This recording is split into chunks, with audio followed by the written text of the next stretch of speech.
اعوذ باللہ من الشیطان الرجیم بسم اللہ الرحمن الرحیم وَيَقُولُونَ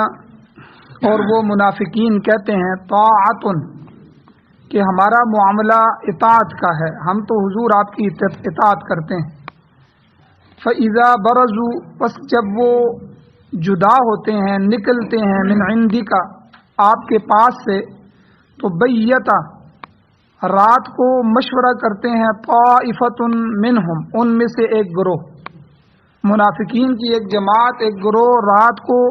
مشورہ کرتے ہیں غیر الذی تقول اس کے خلاف جو آپ نے کہا ہے۔ واللہ یکتب اور اللہ تعالیٰ تو لکھتا ہے ما یبیتون اس کو جو وہ مشورہ کرتے ہیں۔ فاعرض عنہم اے نبی آپ ان سے اعراض کریں، آپ ان کو چھوڑ دیں۔ وتوکل علی اللہ اور اللہ پر بھروسہ رکھیں، اللہ پر توکل اختیار کریں۔ وکفی باللہ وکیلا اور کافی ہے اللہ کام بنانے والا، کارساز۔ افلا یتدبرون القرآن کیا یہ لوگ قرآن میں غور و فکر نہیں کرتے، قرآن میں تدبر نہیں کرتے؟ ولو کان اور اگر ہوتا یہ قرآن من عند غیر اللہ اللہ کے علاوہ کسی اور کا کلام، تو لوجدوا فیہ تو وہ پاتے اس قرآن میں اختلافا کثیرا بہت سا اختلاف، تو یہ اللہ کا کلام ہے اس لیے اس میں کوئی اختلاف بھی نہیں ہے، تو پھر قرآن مجید میں غور و فکر کیوں نہیں کرتے؟ سورۃ النساء کی آیت نمبر 81 اور 82 آپ کے سامنے تلاوت ہوئی ہے، آپ نے ترجمہ سنا۔ ان دو آیتوں کا درس کا پہلا حصہ کل گزر چکا ہے، جس کا خلاصہ یہ ہے کہ پہلی بات کہ منافقین وہ ہوتے ہیں کہ جن کے قول اور فعل میں تضاد ہوتا ہے، قول و عمل میں تضاد ہوتا ہے، کہتے کچھ اور ہیں، کرتے اندر سے کچھ اور۔ تو نبی علیہ الصلوۃ والسلام کے سامنے ان کی جو کیفیت تھی، قرآن مجید نے اس پوری کیفیت کو بیان فرمایا کہ جب حضور کے سامنے آتے تو وہ یقولون کہتے تھے طاعۃ ہمارا معاملہ تو اطاعت کا ہے، ہم تو حضور آپ کی اطاعت کرتے ہیں، آپ جو فرما رہے ہیں سچ فرما رہے ہیں۔ تو لیکن حضور سے نکل جاتے، برزوا من عندک آپ کے پاس سے اٹھ جاتے، تو بیت طائفۃ اچانک ایک گروہ ان میں سے رات کو پھر آپس میں مل جاتے اور مشورہ کرتے غیر الذی تقول جو دن میں آپ نے کہا تھا اس کی مخالفت میں۔ تو اللہ تعالیٰ فرماتے ہیں واللہ یکتب ما یبیتون اللہ تو وہ لکھتے ہیں جو کچھ وہ راتوں کو اٹھ کے مشورہ کرتے ہیں، جو کچھ پلان بناتے ہیں، جو کچھ منصوبے کرتے ہیں، اور اللہ تعالیٰ قرآن مجید کی ہی صورت میں، وحی کی صورت میں اپنے محبوب کو اس سے آگاہ فرماتے رہتے ہیں۔ وقتاً فوقتاً ان کی سازشوں کو اللہ تعالیٰ بے نقاب کرتے رہتے ہیں، دنیا میں بھی اللہ تعالیٰ ان کو شرمندہ کرتے ہیں، اور کل قیامت کے دن بھی سخت سے سخت ترین عذاب ان کے لیے ہو۔ تو حضور علیہ الصلوۃ والسلام کو ایک نسخہ دیا اللہ تعالیٰ نے، اس کا ایک حصہ تو کل بیان ہوا کہ فاعرض عنہم، حضور یہ ہٹ درم اور ضدی لوگ ہیں، جو آدمی ضد پہ آ جائے، ہٹ درم ہو جائے، تو اس کے لیے اب ایک ہی نسخہ ہے فاعرض عنہم، آپ ان کو چھوڑ دیں، ان کی باتوں کی طرف توجہ نہ کریں، اپنا کام جو آپ کے ذمے دعوت و تبلیغ کا کام ہے، جو وہی میری طرف سے آ رہی ہے آگے اس کو آپ پہنچائیں، تو بس اسی کام میں لگے رہیں، آپ اپنا کام کریں۔ فاعرض عنہم ان سے اعراض کریں، ان کی طرف توجہ نہ کریں۔ اور دوسری بات توکل بر خدا، آپ منافقین کی طرف توجہ بھی نہ فرمائیں، بلکہ آپ وتوکل علی اللہ اللہ کی ذات پر بھروسہ کریں۔ یہاں پر یاد رکھیں کہ مومن کی شان یہی ہے، ایمان والا ہے اس کی شان یہی ہے کہ وہ ہر وقت اللہ کی ذات پر بھروسہ رکھتا ہے۔ اللہ کی ذات کے علاوہ کسی اور پر بھروسہ رکھنا یہ جائز نہیں ہے، بلکہ شرک ہے۔ جو چیز اللہ کی ذات کے ساتھ کرنی چاہیے وہ ہم دوسروں کی ذات کے ساتھ کر رہے ہیں۔ بہت سے لوگ ایسے ہیں کہ جو اپنی اولاد پر بھروسہ رکھتے ہیں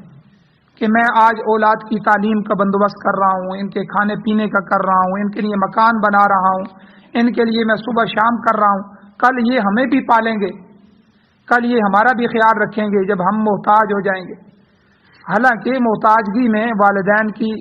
ضرورت میں ان کا خیال رکھنا یہ اولاد کی خوش قسمتی ہے، ترغیب بھی دی گئی ہے،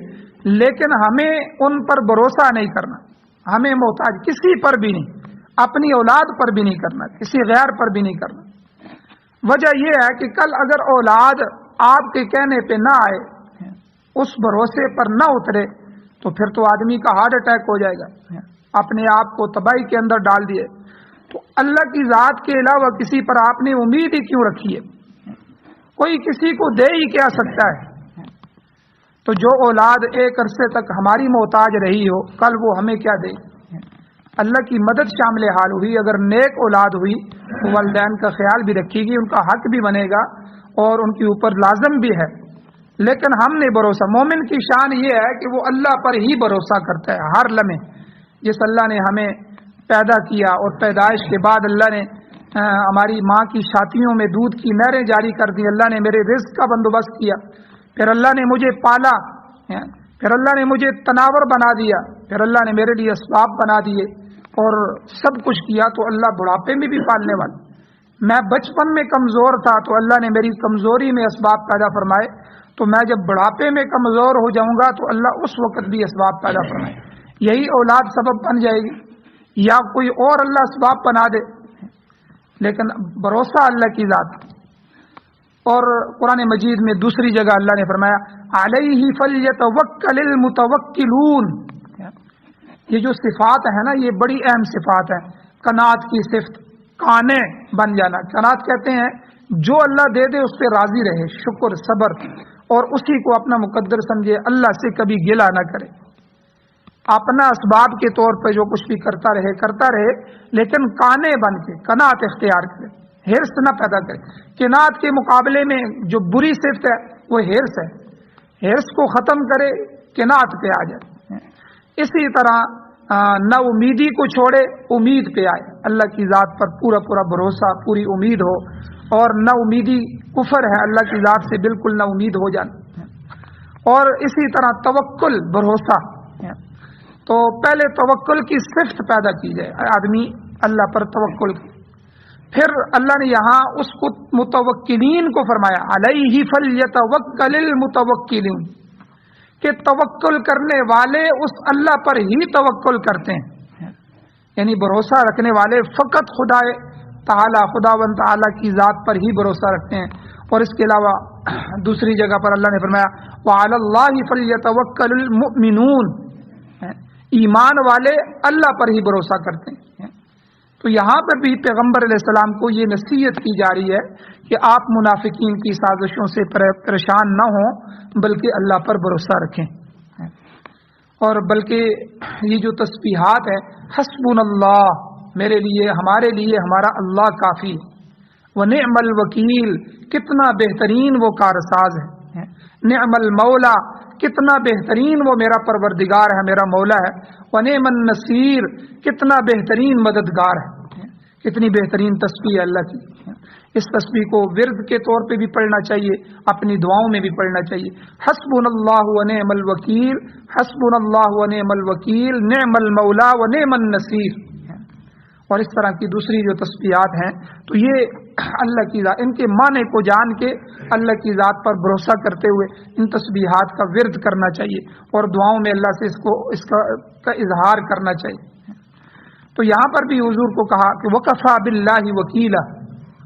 کارساز اللہ ہی کافی ہے۔ وکیل کا معنی ہوتا ہے کام بنانے والا، کارساز یہ فارسی کا لفظ ہے، کار کہتے ہیں کام کو، ساز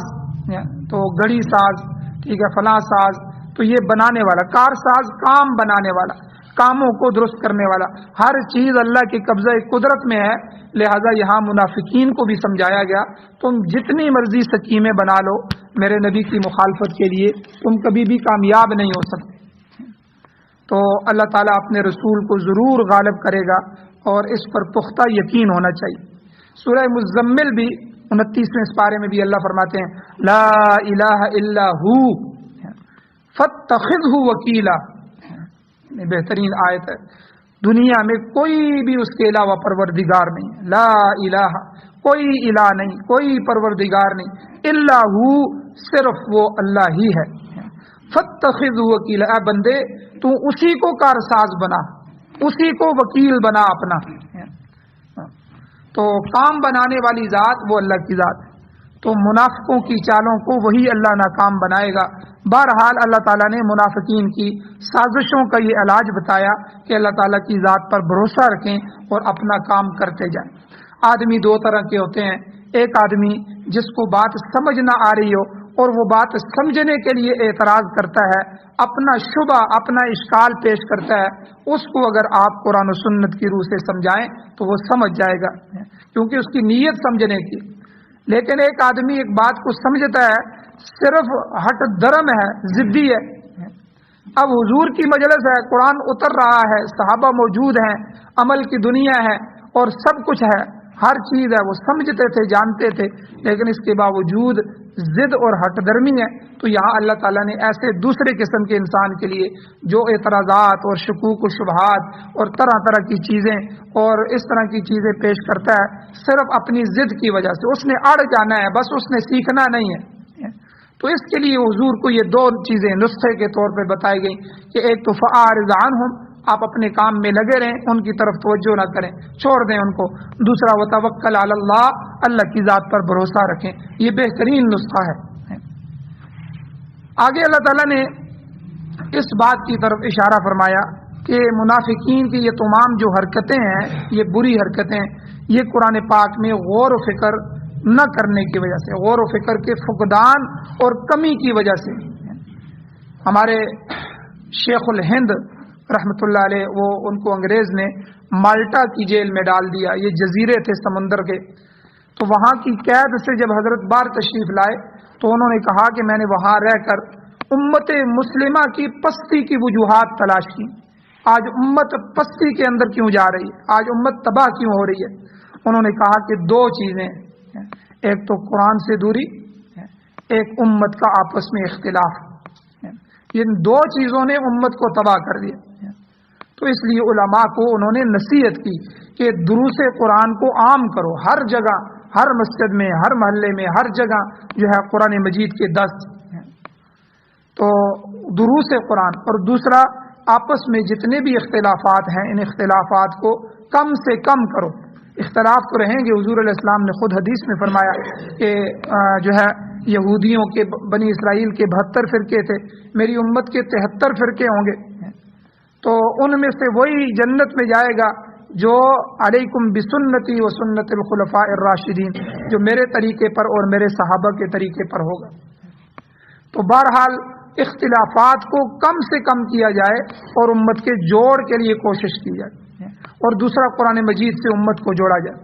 آج مسلمانوں میں یہ جھوٹ، یہ غیبت اور یہ جتنی بھی چیزیں آئی ہیں، یہ قرآن مجید سے دوری کی وجہ سے، قرآن کو نہ سمجھنے کی وجہ سے، قرآن کے اندر تدبر نہ کرنے کی وجہ سے۔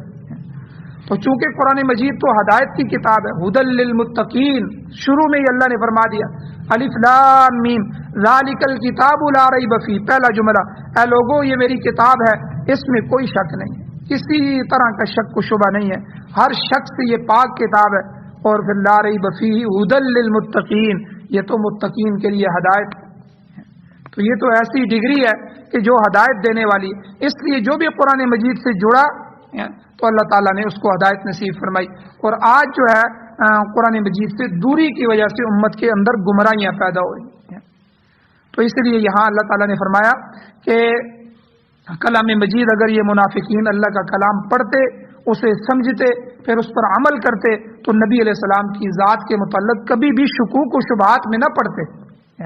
ان کو پتہ چلتا کہ یہ نبی واقعی اللہ کے نبی ہیں، اور قرآن اتنا بہترین کتاب ہے، ہر چیز کی خبر دے رہا ہے۔ اس لیے فرمایا افلا یتدبرون القرآن، یہ لوگ قرآن مجید میں تدبر کیوں نہیں کرتے، غور و فکر کیوں نہیں کرتے۔ اللہ کا رسول تین چیزیں فرما رہے ہیں، دین کا پروگرام بھی ہمیں دے رہے ہیں قرآن مجید کی شکل میں۔ قرآن ہمارے لیے آئین ہے، یاد رکھیں،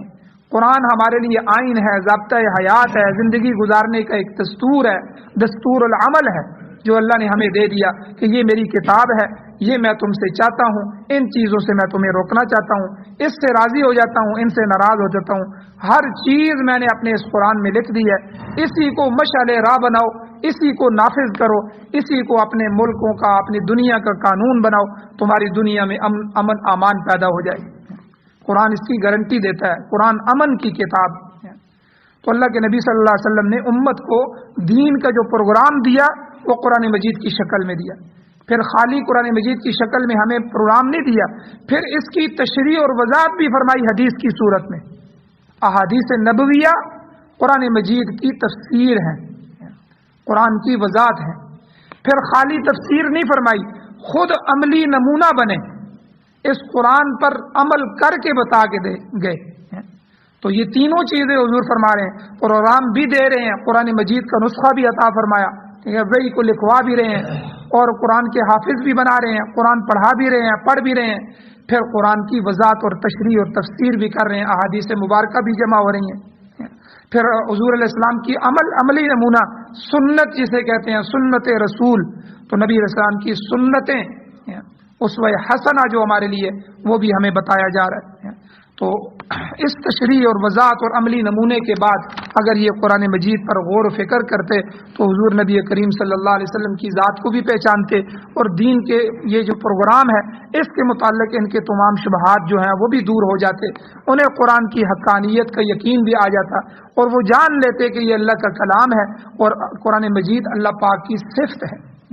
یہ کسی انسان کا کلام نہیں۔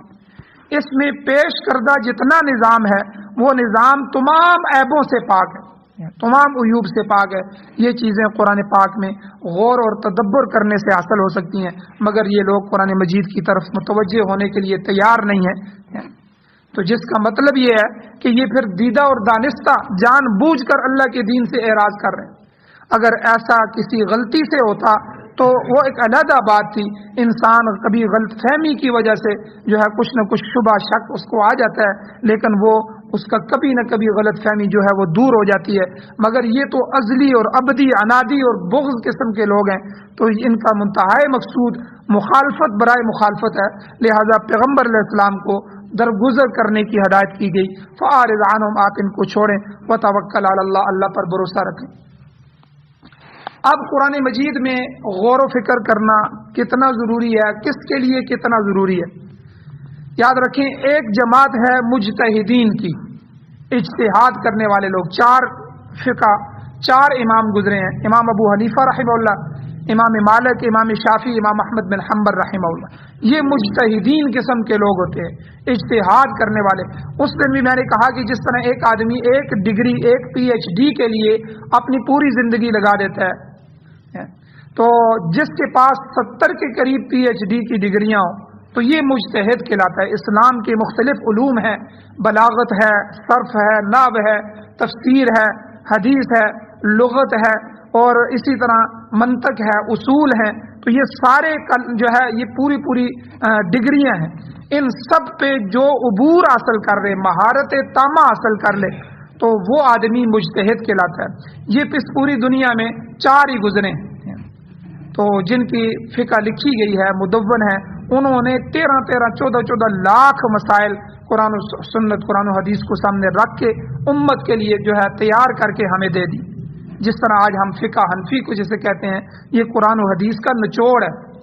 جو مسئلہ ہم خود حل نہیں کر سکتے، وہ فقہا پورے قرآن اور حدیث پر نظر کر کے ان میں سے اصول نکال کے پھر ان اصولوں پر وہ مسائل جو حضور کے زمانے میں پیش آئے، وہ بھی جو بعد میں امت کو پیش آنے والے تھے، وہ سارے کے سارے ان میں سے نکال کے ان کو حل کر کے بالکل حلوے کی طرح تیار کر کے ہمیں دے کے چلے۔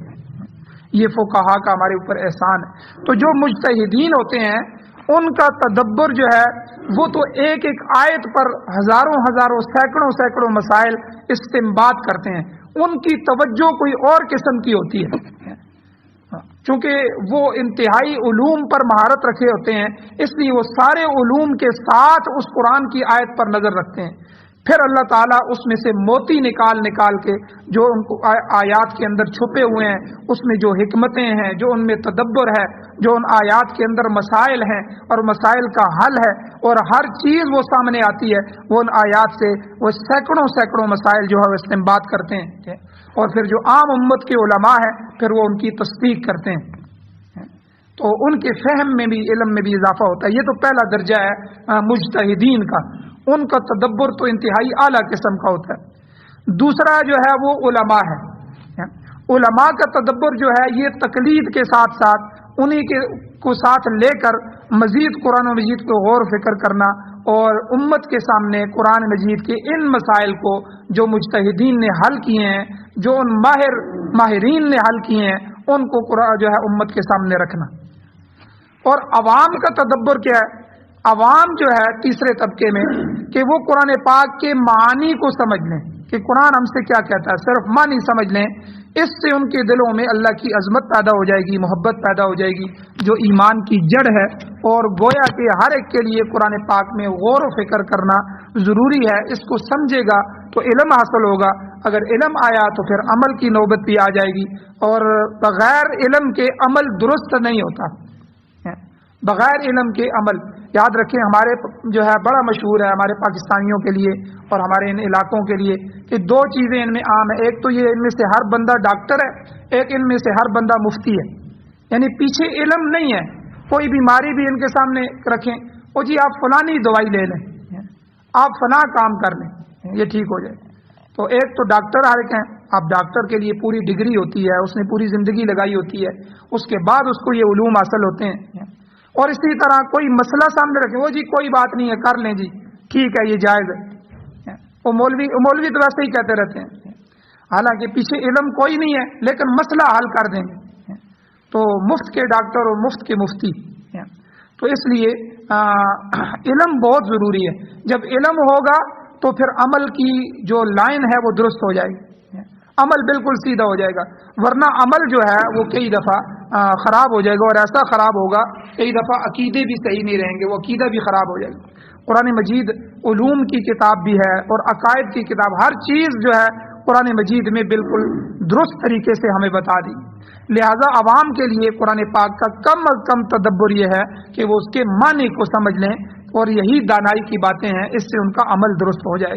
کہ نماز روزہ حج زکوٰۃ کا قرآن حکم کر رہا ہے، توحید کا درس دے رہا ہے، ٹھیک ہے، اللہ کی ذات کی طرف توجہ دلا رہا ہے، اللہ کے غیر سے جو ہے وہ ہمیں منع کر رہا ہے، یہ ساری چیزیں جو ہے جس طرح آج کے درس میں بھی آئی ہیں، آگے پورا قرآن مجید انہی طرح کی دانائیوں سے بھرا ہوا ہے۔ تو بہرحال اللہ تعالیٰ نے یہاں نبی علیہ الصلوۃ والسلام کو فرمایا، یہ ایک نسخہ دیا کہ آپ ایک تو ان سے اعراض کریں، دوسرا اللہ پر توکل کریں، اور دوسری چیز منافقین کو کہا کہ وہ قرآن مجید میں تدبر کیوں نہیں کرتے، وہ غور و فکر کیوں نہیں کرتے، اگر غور و فکر کرتے تو وہ ہدایت کو پا لیتے، چونکہ وہ غلط فہمی کی بنیاد پہ نہیں ہے، ورنہ ان کے اشکال دور ہو جاتے، وہ ضد اور ہٹ درمی اور عناد اور بغض جو اسلام کا اور نبی علیہ السلام کا اور دین کا ان کے دل میں ہے، اس وجہ سے ہدایت ان کے دل میں داخل نہیں ہو رہی۔ اس لیے قرآن مجید کو سمجھنے کی نیت سے کھلے دل سے اس کے معانی کو جاننا چاہیے۔ اللہ تعالیٰ سے دعا ہے اللہ ہمیں عمل کی توفیق عطا فرمائے، آمین۔ الحمدللہ رب العالمین والعاقبۃ للمتقین والصلاۃ والسلام علی رسولہ النبی الأمی الکریم۔ یا اللہ ہماری کمیوں کوتاہیوں کو معاف فرمائیے، درگزر فرمائیے، صغیرہ کبیرہ گناہوں کو معاف فرمائیے۔ یا اللہ جو منافقین کی صفتیں ہیں، ضد، ہٹ درمی، بغض، یا اللہ اس سے ہمیں محفوظ فرمائیے، قرآن و سنت کو سننے، سمجھنے، پڑھنے، اس پر عمل کرنے اور اس کی اشاعت کرنے کی توفیق عطا فرمائیے۔ یا اللہ یہ جو نیک صفات ہیں، اچھی صفات ہیں، اچھی خصلتیں ہیں، یا اللہ ہمارے اندر پیدا فرمائیے، بری خصلتوں کو یا اللہ ہم سے دور فرمائیے، یا اللہ ہمیں پاک فرمائیے، یا اللہ خود ہماری نگرانی فرمائیے، خود ہماری تربیت فرمائیے، یا اللہ ہماری ذاتوں کی طرف توجہ فرمائیے، یا اللہ ہمارے دلوں کو اپنی اطاعت اور اپنی رضا کی طرف پھیر دیجیے، یا اللہ کفر سے، شرک سے، نفاق سے، رسم و رواج سے، بدعات سے، رسومات سے، نفاق سے، یا اللہ منافقت سے ہمیں، ہماری اولادوں کو اور نسلوں کو محفوظ فرمائیے، ایمان کی زندگی اور ایمان کی موت نصیب فرمائیے، قرآن و سنت کی بالادستی، قرآن و سنت کی حکومتیں نصیب فرمائیے۔ یا اللہ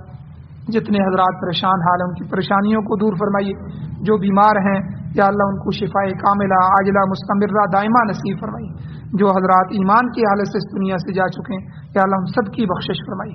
صلی اللہ تعالی علی خیر خلقہ محمد وآلہ واصحابہ اجمعین برحمتک یا ارحم الراحمین.